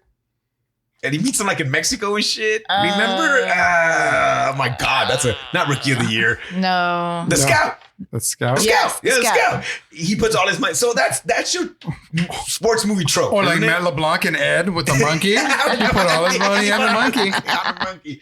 So I think that's that again. Okay. But this is a not well, because in Hustle, he sees him, he meets his family. He like, and I'm only like halfway through. I'm sure they build a relationship. This is kind of like you see him one time and he's like, that's a horse I'm hitching to. Yeah, there's no story. I guess. The lady, right, tells him like you need to follow him and get him to fight. So I kind of get that too, but I was like, you literally just met this dude. He had a fight and you're following him across the country? Here's another thing too, though. He didn't just seem to have a good stable of fighters because he fucking brought this guy in and this guy beat the shit out of his guy real quick. So, that's what it is. So he gets to LA. Oh my God. Before he gets to LA though, there's such an unnecessary scene with the most ridiculous gang. Well, not maybe most ridiculous. It's a gang straight out of the Warriors. Oh, that's the best part, man. You think that's the best part? That's the best part of this movie. Okay, so explain this scene that comes out of nowhere. What? The one where he fights a local toast for the phone. So Cynthia is giving Joshua and Leon a ride and basically saying, hey, you know what? We got some next fights. He's like, no, I don't want it. I got my money. I'm going to go. Mm-hmm. And he's like, no, we got a circuit, blah, blah, blah. And so he's like, stop the car. And they get out and the middle of the ghetto is what they make it seem. Yeah. And so Josh was like, hey, man, we can make some money. And he's like, you want money? I have all the money right here. Take it. And he's like, hey, man, don't be showing that. Don't flash your money around here. Joshua's a smart guy. He's a survivor. He said he's a survivor. Uh-huh. And so they're like, let's go call a cab. And so they go to the phone and all of a sudden the Warriors come out or the... Dude, they're so fucking ridiculous. The guy jumps off the fence. They are the warrior. It's a Warriors gang. This is my phone. Yeah. This is my city or some shit like that. I'm like, what the fuck? You walked into my gate. Do you know that's my phone? Yeah. Yeah, so it's a very stereotypical gang so fucking bad. of toughs. They want to kick both their butts. And so then Joshua and Van Damme start kicking their butts. Yeah. And Joshua's my favorite. He wraps a cord around the guy's neck and is just beating the shit out of him. And then he's like, you want to use his phone? Use the phone? That's so stupid. But I was like, what the fuck was the point of that? What was the point of that? to show that they need each other. 4 more roundhouse kicks? Yep. They need each other in this moment. Okay. All right. Right? I thought for some reason, I was trying to remember this movie, and I thought he backstabs him in this part. But No. He doesn't. No. He didn't. I just... There's one guy, he's like, he just takes off running. You guys, it's your lucky day. And he takes off. He makes it to LA. His brother dies. But before his brother dies, he asks the doctor, did they catch the people that did it? And the doctor's, yeah, I think they did. Yeah, because then that's another movie. Because then that's... I get it. It's but Leon Does it tracking down the matter? cholos. Yeah. why don't you just not ask? I thought that was a weird line in the movie, is what I felt like. Well, because he wants revenge. Revenga. I thought he was going to go after the drug dealers. Like, I thought that's Really? I thought that's where it was going. That was Lionheart he part wanted, 2? yeah, he wanted revenge. But then he got back into Because the Lionheart fighting. part or 1 whatever. left so much unanswered that you need to Lionheart Oh, no, part it 2. did. We'll get to it. Okay. Yeah, that's a good point. We get single tear Van Damme when he cries. yeah, That was yeah. pretty good. Just one fucking tear coming down. It was awesome. I don't cry. Here's a tear stick. Okay, go. That was awesome. Then we get sad walking Leon. Enrique's not wrong. He is a man of the fucking walking montage or whatever. Is this a montage where he runs into the homeless kid and gives him a ball? No, that's later. Oh, that's later? Okay. So, sad walking Leon. Sax is kicking again. Sax is just killing it while they're doing it. And then he meets his sister's kid as he's on his way to meet his sister-in-law. He meets the girl. They have this cute little conversation that will come back later about, are you a stranger? You know, That kid's gonna get kidnapped. They live at Boyle Heights, apparently. Yep. And she's like, hey, mister. And they're like, come here, little white girl, who's got a very tight perm. Yeah. Big worm. Are you a stranger? yeah. No, I can talk to you, right? My name's Nicole. No, he says, I'm a stranger if your mom says I'm a stranger. That's what he says. What is your name? Nickel. Nickel. His Nickel. So this is that conversation we were talking about earlier. The sister blames Leon for everything. Abarca, you understood that what happened between the brothers? The brother did something bad, and he was gonna go to prison, but Van Damme takes the fall for him. And then based on that, they're like, not just regular army. You're like, you're going to the Foreign Legion, Mm-hmm. and you're like, okay, because he's like, because there's a line. You're like, you're here for 6 months, or it can be 6 more years. That's true. Yeah. So we find that out. Okay, we got that. She doesn't want anything to do with his money. She doesn't want anything to do with him. And she doesn't want any help from him because he tries to leave some money for her rent, because we find out that she has like 2 weeks to pay the That's rent. why I don't like you deadbeats. Yeah, exactly. No, by Friday. I want by my Friday. money by Friday. By Or else curls. I'm taking her curls. He's taking everything. So I got really excited because he's like a mind reader, our boy Joshua. And he's like, you not tell me. She takes him to a bar. He's getting drunk. And I'm like, okay, we're going to get him dancing again. I didn't remember dancing, but I was like, maybe I forgot. We don't. But it kind of annoys me because he's such a good guy that the only way he was going to go to this hotel and sleep in it was if he was drunk, or this building because he was drunk. Because there's no way if he was not a good guy that he would have slept there, right? She said, we'll give it, because that fucking drunk scene was a throwaway. Yeah. There was nothing came of it. Like, she should have been in there. That would have been. Cynthia should have been in there. Okay. And then you're like, oh, well, guess what? I'm in LA too. Or she, or, need some or he money? takes you like, hey, I got somewhere we can stay, but you got to know Cynthia's there, and then he has to fucking put out. Yeah. yeah. Like, At this point, I wanted the movie to be Pretty Woman. That's what it was. Okay. Dun, dun, dun, dun. So here it comes, the best part of this movie, guys. So then he gets to this place, he falls dead asleep, and he wakes up. Again, doesn't go to the shower. Nope. He has not showered since he left Beirut. At least a month ago. He wakes up to Cynthia in the fucking weirdest leotard. I will tell you why I think it's weird. Just fucking putting work, dog. Like just working on her back. Like going to town. Nah, man. baby, that's where we see them flat pants. Pancake booty. Why the leotard but then pantyhose? Oh, that's left over from the 80s, I guess. But that was the 80s, wasn't I it? get you, but this is 1990. 91. and Chuck Rocket just jumped into the scene. Okay. That was awesome. So then we get the reason that Stevens paid for this movie, the reason that she showed up, he wraps a towel around his waist. He goes into the bathroom, and I'm like, oh, okay. He doesn't want her to see him naked because he didn't have any clothes on underneath the covers or whatever. Yeah, so she took his clothes off in the middle of the night. So did Jackie Chan to that one girl. Yeah, but Jackie Chan. No, that girl did it to Jackie Chan too. Never mind, you're right. Yeah, that's weird. So then But it kind of startled me, guys. I'm not gonna lie. The camera pans around the bathroom, and you see Jean-Claude Van Damme's ass cheeks. He has a fatter ass than that girl does. Oh, yeah. It's not even close. No, that's why, remember, the chonies went out and up and over.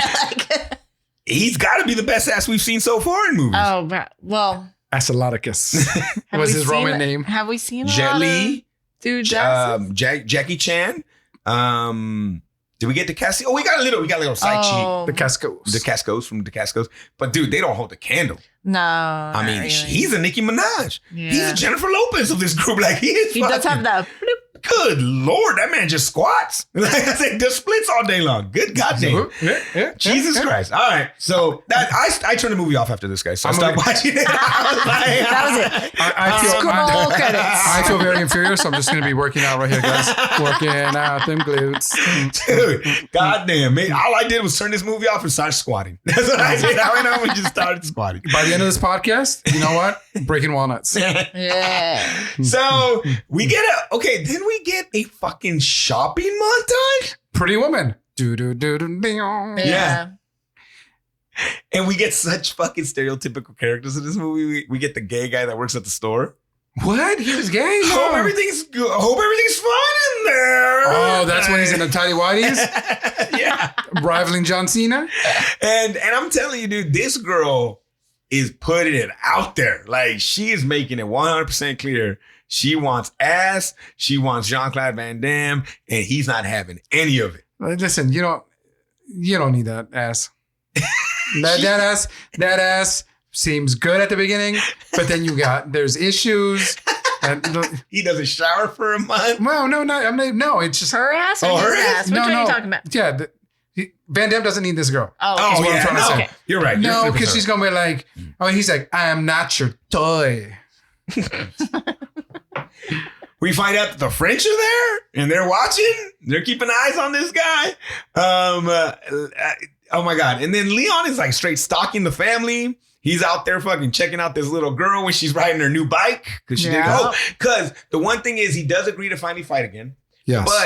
But Cynthia has to set up a bank account that doesn't have that he's not attached to, so they can give money to the wife. And the fake insurance account. Straight up, the best scene in the goddamn movie is our man Joshua showing up as a insurance salesman that works for the bank. Yep. That was like, a lot of husbands do this stuff without letting the wife know. And if you don't mind, I'll bring this around every time. And I was like, no, bro. First of all, I don't know you.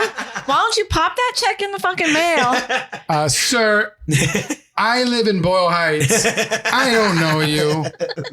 You might get beat up by just being, hey, did you have to pass up a trio of cholos that play craps in the front of the apartment? Yep. First of all, that's the most unbelievable thing. The cholos weren't playing. They weren't playing quarters. Nobody They're was playing playing craps. quarters. Yeah, that's true. You're right. Craps. I was like, I don't know. I play quarters all day long though. Or they weren't breakdancing. Or they weren't breakdancing or singing doo-wop songs. Like in Jesus Christ. So lunch day or whatever, we find out that because again, Leon's a stalker. So while he's stalking her, She works where? She works at an empaque. Yeah, she does. She is the worst employee ever. Dude, so get slow. the fuck out of here, bro. I don't know. How was this her first day? Because I don't believe she's working. I'm going to tell you right now, if these ladies were real, like any of the ladies I would have worked with in the field, they would have been talking so much shit to her. Wait, rápido. Like, they would have fucking ran French fries over here. La papitas. They would have been talking so much shit about her because she was so fucking slow. Nah. And they would have shit on her for not speaking Spanish. Yeah. Which is so fucking crazy, but they would have been like, I sabe French la pendeja, but she don't know Spanish. And they would have been mad like, well, she's fucking French. Cállate, cabrón. She don't know Spanish. They would have been mad at her. So they live in this ghetto. Yes. Which has been established as Bow Heights. I don't know. It's Skid Row. It's somewhere downtown. It's like Skid Row. Yeah. But there was still enough money to buy not crack, cocaine. All right. Does he say cocaine? It was cocaine, man. He's not buying crack. Okay. All right. If I know anything about drugs, then guess what? I'm a connoisseur of the drugs. You're a connoisseur of the cocaine? Like cocaine. But from movies, that's the rich people thing. So that's what Whitney Houston told me. The recipe. Sorry, R.I.P. She didn't make hits. I don't care what anybody says. I'm going to say that again. I'm going to get us canceled by Whitney Houston fans. Oh, my goodness. Marvin Gaye makes more hits than Whitney Houston. I've said that before, and I've been told that I'm wrong. Fuck you. He literally had Tammy Terrell in his arms as she passed away and sang both parts. Fuck you, all right? Marvin Gaye makes hits. Back to Whitney Houston, though. She told me that cocaine she's like, I'm not poor. I don't smoke crack. And I was like, damn. But yes, so he's doing cocaine. But but she probably has like 3 jobs, bro. And she sucks at all of them. There's no established babysitter. Let's say no.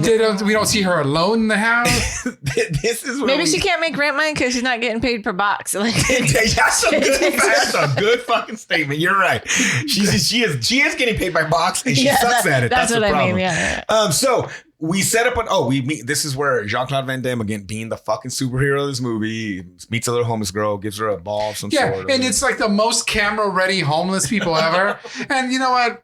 Like unfortunately, there's an epidemic right now. Yeah. There's a lot of people with mental issues or just people that have just given up for whatever reason. Mm-hmm. And I have to drive past them every day. One day I saw a man shitting in front of the bank that's around the corner from my house. Just dropped trout and was like, and the sucky part is that this is 6:30 in the morning, and at 7, Raul, Jaime, and the rest of the crew have to come and do that. And they're like, hey, get back. Mira, alguien se cagó aquí. What's going on? Sorry, guys. That's some bullshit, No, dude. don't clean it. I'm not touching it. It's a rookie. The newest worker has to clean that shit. And he's got the longest, the longest pala you would have. That, dude. Yeah. So every day. And guess what? I was going on the on-ramp the other day, and there's a man who has a Home Depot bucket, and he was wearing no pants, and he's sitting on that bucket. Ouch. Yeah. And later on that day, I saw that there were crews, like they had moved him along, but there were Caltrans workers, again, cleaning up. And I can just imagine, there's a bucket. Cool, maybe we can, oh my God. God so the most camera-ready homeless people, and they just have little smudges of dirt on their face. It's a homeless person from a play. Yeah. That's what it is, bro. Dude. It's Les Miserables or whatever, right? That's what it is, bro. Jean-Claude? That's what it is. So we see the little girl, and then he lines up the second fight with the second most stereotypical person I've seen in this movie so far. But I love it because this fight is it's at a Sonic. Because it's all cars with their lights on, and there's guys on roller skates taking your orders. And they're like, what? A fucking cherry limeade? For sure. Beep, beep. And I'm like, they're fucking fighting at a goddamn Sonic. Why can't I fight my take your order? Yeah. And he fights a Scottish guy? Yeah, the kilt. And why is he wearing that skirt? And he's like, he's a Scot. Best fucking, another great line from our man Joshua. Better lift up that skirt, see if he's got some drawers underneath that. squasher was killing the game. This whole fucking movie, he's the best. So he's Scottish, but he fights like the little fire-eating Irish from Notre Dame. Yes, he does. Goddamn, the bodyguard's a hater. Hates his fucking Van Damme because obviously the lady loves him and not the bodyguard. So then we get the fake insurance stuff. Then the next fight is in a squash court. Yeah. Hey, we need to play squash. Yeah. I always wanted to play squash. I got no money for squash. We can fucking squash Where it can we go? somewhere. Where- The where- Racket Club. Let's get a handball and we'll just go find a fucking Hold on. Stevens almost paused and I was like, wait, what? Because I thought Stevens was like, let's go get a hand job. I was like, wait, what the fuck? I'm listening. Yeah. I said squash. What is that? That shit was awesome, Stevens. I said handball. Oh, Handball. Yes, okay. And we'll go find a wall. Not as excited. No, because And we'll this has just play. 4 walls Not you as can fucking excited. play off of. I guess that's true. Plus, we gotta wear the most let's fucking find a squash ball court, most uncomfortable shorty shorts that we can fucking find. right. I want half of my white legs to be showing, and we fucking just squash it up, dude. Headbands, all of us wearing headbands. What do you call it when you run up and down the bleachers? Does that have a specific name? What did Coach call them? Those were Miracle Miles. Okay, so this morning I'm doing Miracle Miles. Dude, I made it like halfway. I was like, all right. But it's a little court. It's a little court. I'm out. I need James Worthy glasses. yes, goggles and shit. Okay, I guess I'm more excited about the squash than the actual fight in the squash court. But they're in a squash court, which again, I guess it's showing it's rich people stuff. Yes. Okay, I guess you're right. The rich getting richer, man. The rich eat at Sonic. The rich play squash. Yes, all of this is true. And he beats the fuck out of that guy too. And he fights like a biker, like a motorcycle guy. It almost reminded me of his friend in Bloodsport. Like a big hairy guy, whatever. It doesn't really have much of a fighting style. Beats the shit out of him. Sounds like him. Then we go to the pool. Well, first of all, there's more spying on his family. Oh yeah, more spying. They finally see And that's him. when the soldiers finally like, aha, he's here. And they're like, you've been here for 3 months in America, jerk. Yeah. I sent you to Los Angeles. Yes. And you're living in the lap of luxury in Boyle Heights. in Boyle Heights. So then they fight at the pool. And God damn it, I was so disappointed because first off, it's our man Silverio from Only the Strong. I liked him better than Only the Strong. I think he was more imposing. The shirts look better. The accent, because he didn't say anything. He just kind of makes noises in this one. He's like, hey. He was again not a very good fight. No, but before you talk about the lead up to the scene, man. It's a pool. Yes. It's California. Oh. California girls. Undeniable, bro. I use so many flapjacks. And you think many flapjacks in this scene. and you think it's LA, so guess what? You know what? They didn't fight in the pool. You know where they fought down? The International House of Pancakes, because that was all flat asses in that motherfucking scene. Dude. I was expecting some boobs in that. No. Nada por detrás. Oh, I have to tell that joke one day. My fucking uncle killed me with that one. It won't translate to English, guys, but it's fucking hilarious. Nonetheless, I'll talk about that one day. But yeah, you're right. And then they fight in, again, a rich person's thing, a pool, right? And not that only rich people have pools, but I guess that's what they were trying to go with every And single like film. the worst pool.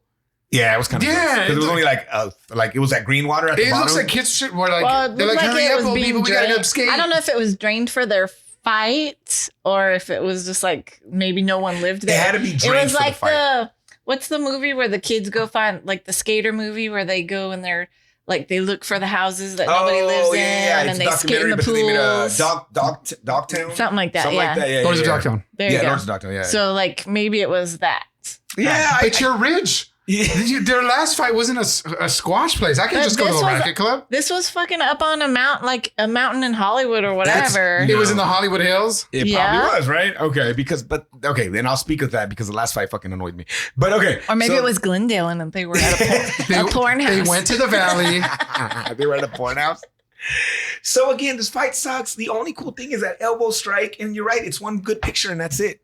I kept hyping up that elbow strike and I was like, oh shit, no wonder I remember the elbow strike because it's the only cool thing in that fight. Yeah. It was a shitty fight.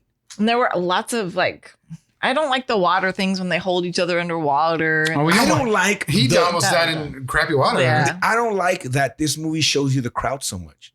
they do that thing where they pan everybody's like, yeah, that's every fucking fight you see that. Like, I get it. There's people there. You don't have to show me that. Show me some good ladies. Like, it's like, oh, they came in later. They were holding the cat. Bitty Titty Committee was there. Bitty Titty Committee. Shot to the crowd. We died. Okay, the French guys find him. He gets to a hospital because the French guys find him. He is the lady makes the bodyguard follow him. He gets away, but before he gets away, they get a good punch in on his ribs, and I think they're trying to let us know he has broken ribs. Mm-hmm. He gets away because the bodyguard helps him drive away in the limousine or a car, and then he goes to a Mexican doctor/nurse. Hey, that's a Hollywood. I don't even know. That's Hollywood Upstairs Medical College. Was it that, or was it like the Botanica? No, I think it was El Salvador. Yeah, seriously, dude, because that dude was Mexican. Hey, or Latino of some sort. For $100, man. I know, I didn't see you at all. Yeah. And I was like, oh, thanks, Paul Rodriguez. Or was he like the janitor? He just put a white coat on. Like, I don't know what the fuck he was. He was like, oh, look at me. I'm a fancy doctor. Oh, shoot. Hey. Oh, hello. How are you? Yeah, it was a weird fucking scene or whatever. But he just gives him pain pills, right? Or some shit. You know what? Get you whatever you want. He gives him bed rest or whatever. He gives him pain pills and dick pills. So he's ready to go. So then he's got there. Then we fucking go through this whole unnecessary shit. Oh, then after that, they tell the sister the truth. Yes. That he's been the one giving money. Joshua's like, you're going to listen to him. He deserves that.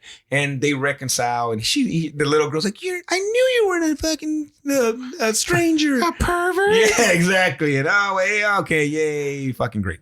So then we meet Attila because the lady says there's this one fighter. It can make us enough money to retire. Yeah, Midget Andre the Giant. Yeah, I'm gonna talk about that too because I didn't. He's been the shittiest villain. He was not imposing at all. He's a big. You're looking at us fucking sloppy motherfuckers here. He is a big dude. He is a big dude, but he's not the kind of dude that when he took his jacket off, people were like, ooh. Even though you heard that in the movie, I'm like, what the fuck are you? What? He's a big dude with stupid sideburns. No, but when he takes his jacket off, he just got that tank top. Ooh, but you hear it. It's part of the movie, and I'm like, no, dude, he's not fucking Bolo. No, he's nowhere as imposing. He's not as imposing as Tong Po. He looks like a character from Final Fight. Hagar. No, the guys you fight with the tank tops with the big side. Yes. Holy shit. Enrique, find that on the fucking interwebs and put that up because he does put them together because they really do look exactly the same. You're fucking right. He does look like one of those guys from fucking Final Fight. But I was just like, he's been the worst Jean-Claude Van Damme villain. Tong Po, when he fucking cracks his necks and he does the whole, and he looks badass, right? Yeah. Fucking Bolo, we already know. Bolo's chesticles are fucking out of hand from another world. He looks crazy. This fool just looked like a little Andre the Giant. Little Andre the Giant, yeah. It was weird. I don't know. I didn't like that at all. But, okay, so we can set up the ending. The biggest fight he's ever going to make, he can basically pay for all the bills that he needs to with this fight. They can make everybody rich. They find these businessmen and they trick, we don't know this, but Cynthia's tricking them into betting on our boy because she believes that Attila's going to beat him because she knows he's hurt, right? No, I don't know if she knows he's hurt. But so the first time you see the villain, it's in this clear as fuck video. Watch him. He's playing with the guy. He's letting him beat him up. And then you fucking and it literally looks like he tears him apart. Like it looks like he splits his legs down the middle and tears that guy apart.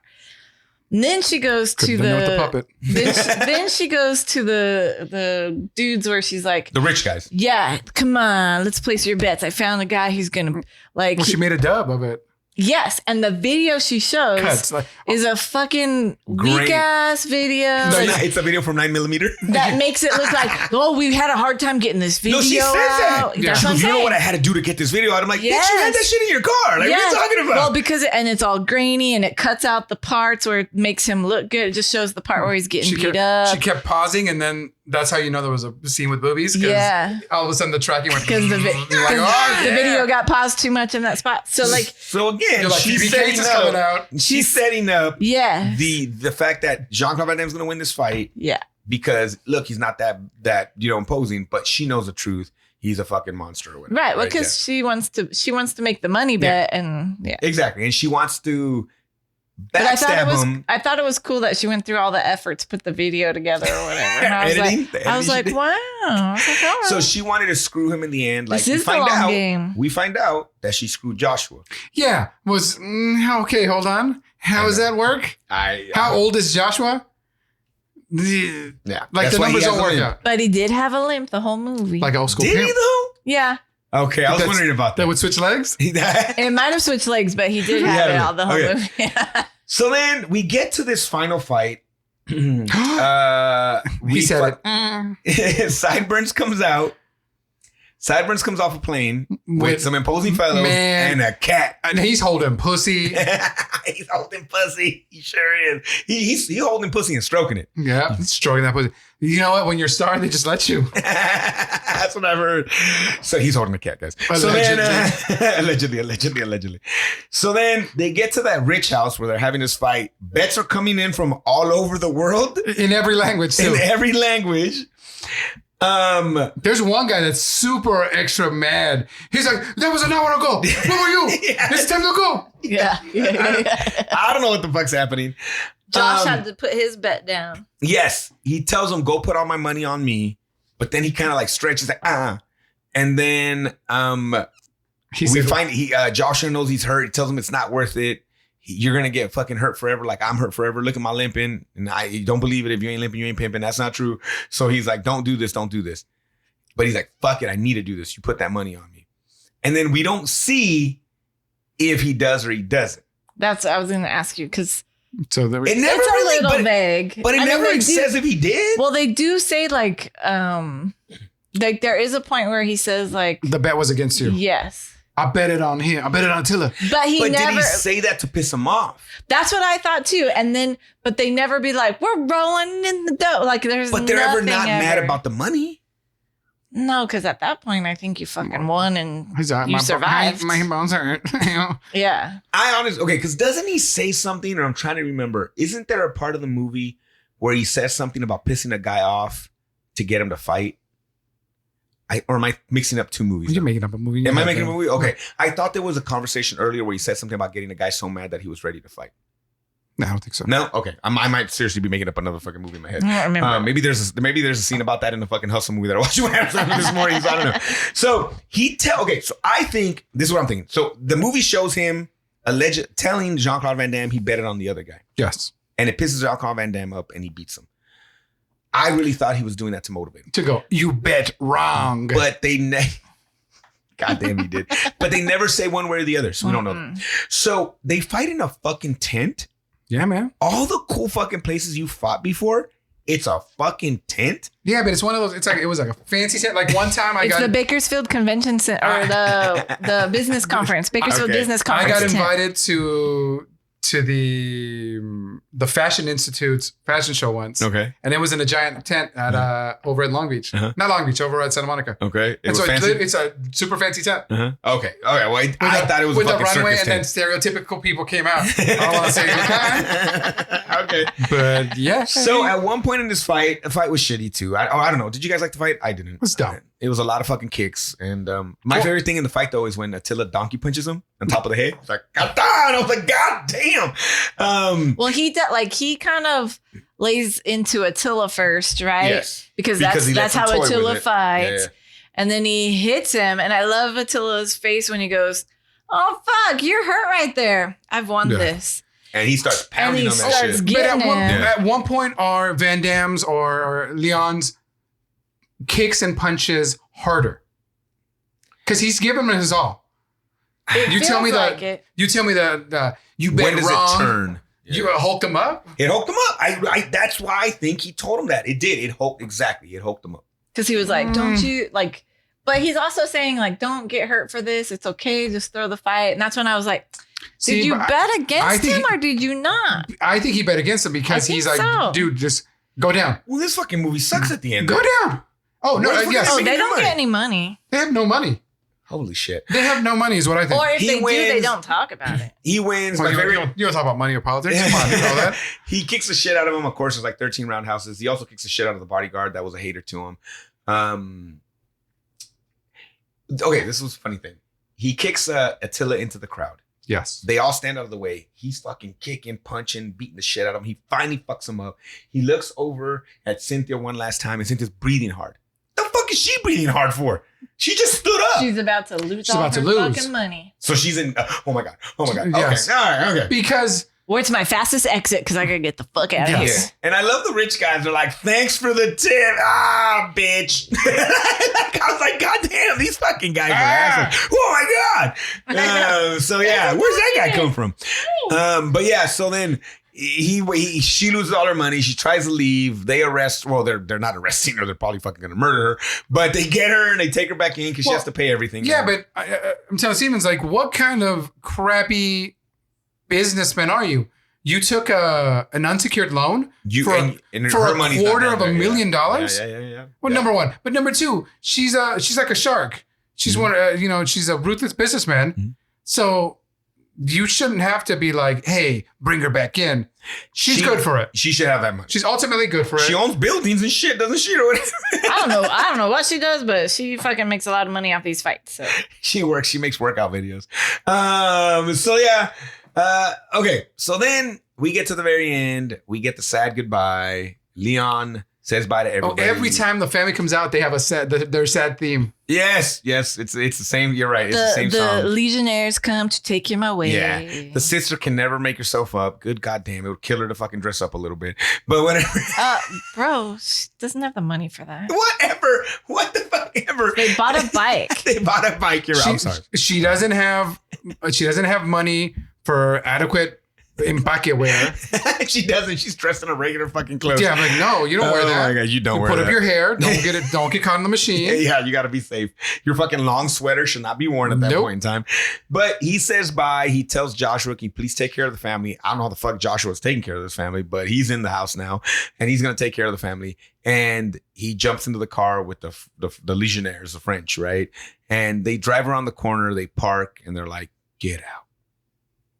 Which I'm like, well, why did you just not take him? You knew that was going to happen when they started clapping for him in the fight. At the yeah. fight. Yeah. Oh, yeah. They were at the fight. And they only they're agreed. like, can we watch? They only agreed to let him fight Yeah. because they knew that he was going to get his ass kicked and it was going to be painful and they could watch. And I think once they saw him with the family, you're like, oh, like, yeah, like he had reasons to. This is why he's here. Yes. However. Okay. Roll the credits, cut the scene. We got a banger. But what? What is it? What is the ending? Like, what is the next scene in this movie? That's what I'm saying. I thought that's why he goes to get a fucking job. Well, no, because he can't get a job. Well, he's got to get the job. He's got to get the down low jobs. Oh, he's got got to a go job, work. bro. He's gonna be at the Empaque too. That's what I'm saying. Again, first of all, no, they're not because they're white. He's at Venice Beach where he actually got found. He's at Venice Beach working out. My God, this is a life story. Is it? Because he was working out at Venice when they found him, right? So he can't get a job. No. Yeah, you're right. Right. It's a shitty ending. So then he has to fight more to get enough money to maybe get he buys a. He's going to get on pain medications. He's going to get addicted to them. He's going to be an Oxycontin addiction. It's fucking ends bad. This movie, you're right. I was like, at the end of it, I was like, that's why I was hoping that he did bet on. That's what I was saying. Like, I was like, it's kind of vague. I'm like, maybe they did get the money. That's what I was hoping. And he just didn't get it. So maybe I thought maybe Joshua got it for the family and he was going to stay behind and take care of them while he went back and was in jail. I was thinking the same thing. But then it doesn't really explicitly say that. I was hoping that he would be like, I knew you would bet against me. So guess what?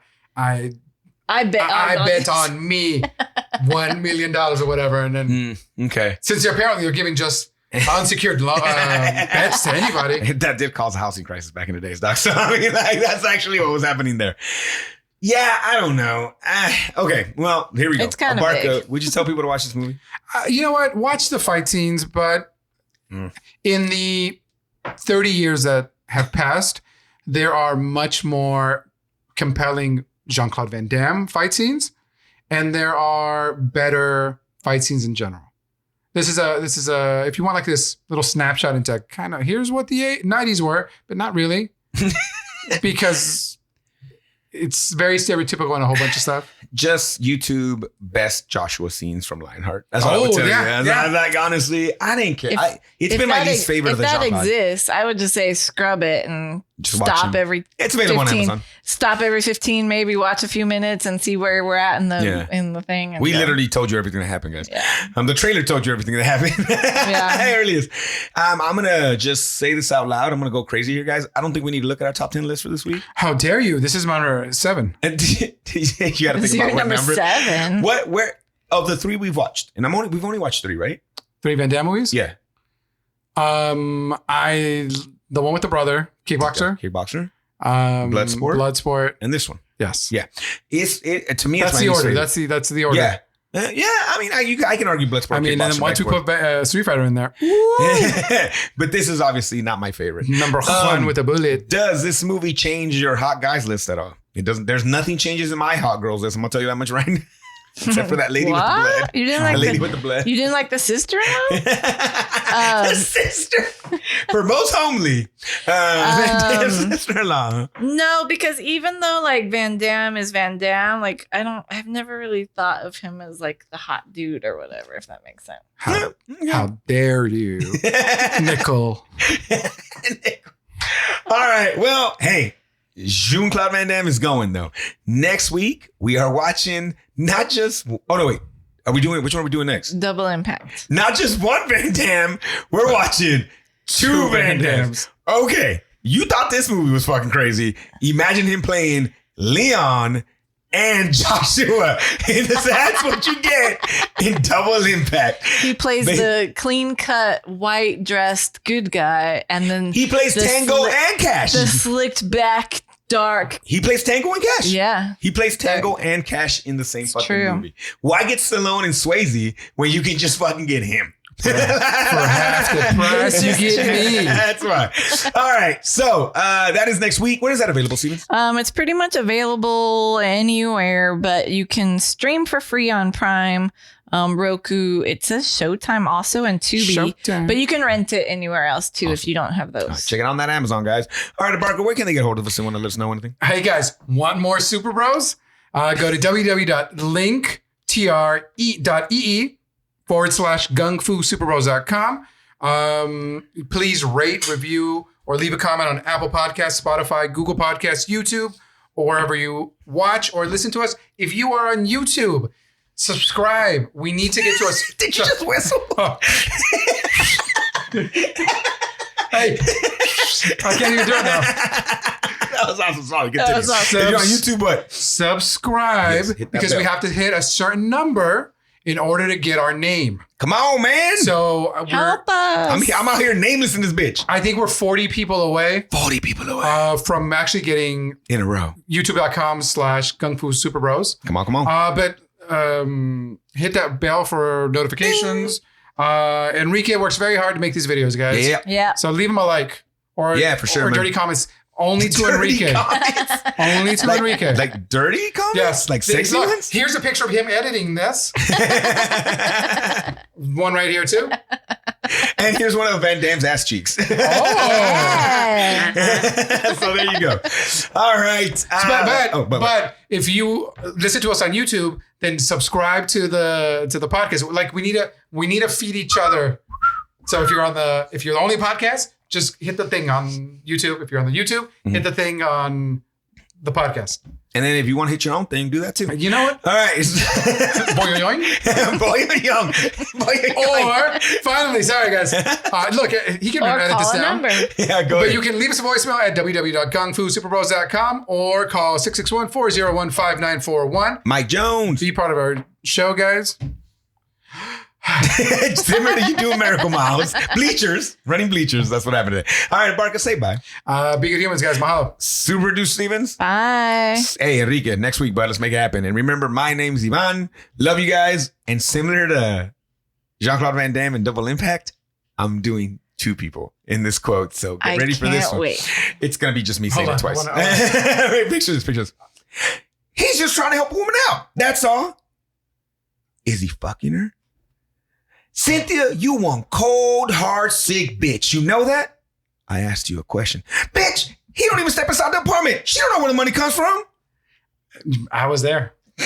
I was there, guys. All right, guys. See you next Dude week. says, Wu-Tang, motherfuckers.